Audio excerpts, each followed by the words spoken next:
ఇది ముమ్మాటికి ప్రభుత్వ హత్యే, అందులో ఎటువంటి అనుమానం లేదు. దానికి సంబంధించినటువంటి ఫోటోలు వీడియోలను నిన్న రాత్రే సోషల్ మీడియాలో మనమందరం కూడా చూడడం స్పష్టంగా జరిగింది.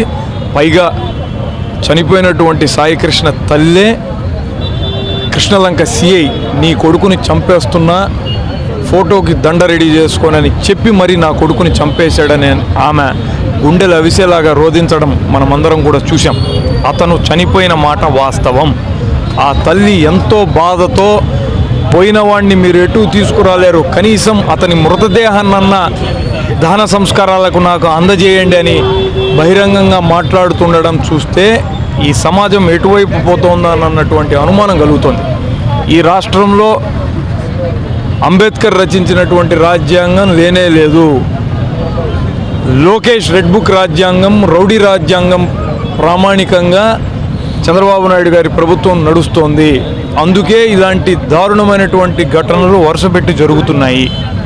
పైగా ఈ చనిపోయినటువంటి సాయికృష్ణ అనేటటువంటి వ్యక్తి జనసేన పార్టీలో ఒక కీలకమైనటువంటి కార్యకర్త. ఆయన మేనమామ ఓ నాయకుడు, రాధా రంగ మిత్రమండలి సభ్యులు. పైగా పార్టీగా నియోజకవర్గంలో విస్తృతంగా పనిచేసి అధికారంలోకి తెప్పించడం కోసం శాయశక్తుల పనిచేశారన్నటువంటి విషయాన్ని కూడా ఆ పార్టీ నాయకులే చెప్తున్నారు. పవన్ కళ్యాణ్ గారు మొత్తం కులాన్ని, జాతినంతా కూడా నేను ఉద్ధరిస్తాను, మీకు ముందు నేనుంటాను, ఏ కష్టం వచ్చినా నేను వాలిపోతాను, మీ మీద ఈగ కూడా వాల్చను అని మాట్లాడినటువంటి వ్యక్తి ఎన్నికలకు మునుపు ఈరోజు వీరికి జరిగినటువంటి అన్యాయం మీద ఒక్క మాట కూడా ఇప్పటి వరకు మాట్లాడడం లేదు.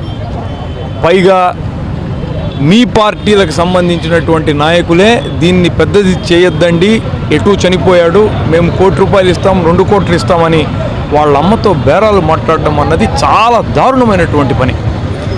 ఇక్కడ ఆవిడ కోరుకుంటున్నది ఒకటే, మాకు న్యాయం చేయండి, నాకు కనీసం శవాన్ని ఇవ్వండి అని ఆమె ప్రాధేయపడుతుంది. వైఎస్ఆర్ కాంగ్రెస్ పార్టీ ఈ జరిగినటువంటి దుర్ఘటనను పూర్తిగా నిరసిస్తూ దీనికి కారకులైనటువంటి అధికారులను శిక్షించాలని డిమాండ్ చేస్తూ ఆ తల్లికి అండగా నిలబడుతుంది. రాష్ట్రంలో శాంతి భద్రతలు లేదంటారా? ముమ్మాటికి లేవు.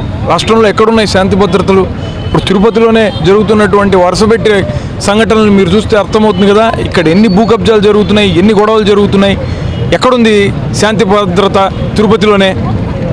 చంద్రబాబు నాయుడు గారి ప్రభుత్వం వచ్చిన తర్వాత రోజుకో గొడవ, పూటకో కబ్జా అనేటివి శరామామూలు అయిపోయాయి. పోలీసులు కూడా చూసి చూడనట్టుగా కూటమి నాయకుల తీరు పట్ల మౌనంగా ఉండిపోతున్నారు. ఆ కారణంగానే ఇంతగా సమాజం దిగజారిపోయిందన్నటువంటి విషయం నేను మీకు తెలియజేస్తున్నాను.